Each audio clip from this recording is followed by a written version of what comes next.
আসসালামু আলাইকুম ভাই বোনেরা। আজকে আমার ভাই আমার কাছে লাচ্ছা পাটা খাইতে চাইছে। আজকে আমি লাচ্ছা পাটা বানায় খাওয়াবো জোড়া মাংস দিয়া। জিঞ্জিরা মানুষের আবেগ, কুরবানি দিলে জোড়ার মাংস লাগবেই। কুরমার মাংসের এই জোড়া করে আমরা খাই, অনেক পছন্দ করি। এখন আমি আটার মধ্যে লবণ, পরিমাপ মতো পানি আর তেল দিয়া একটা সুন্দর করা খামের বানাবো।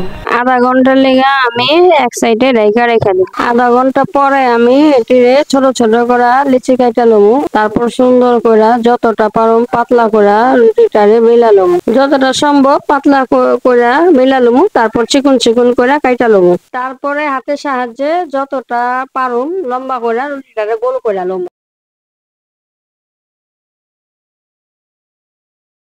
তারপরে এলা সুন্দর করা গোল কইরা লমু, গোল কইরা সুন্দর করে আমি এলা ভাইজা লমু। তারপরে তেল দেয়া ভাজার পরে হয়ে গেল আমার মজার লাচ্ছা পারাটা জুড়া মাংস দেয়া।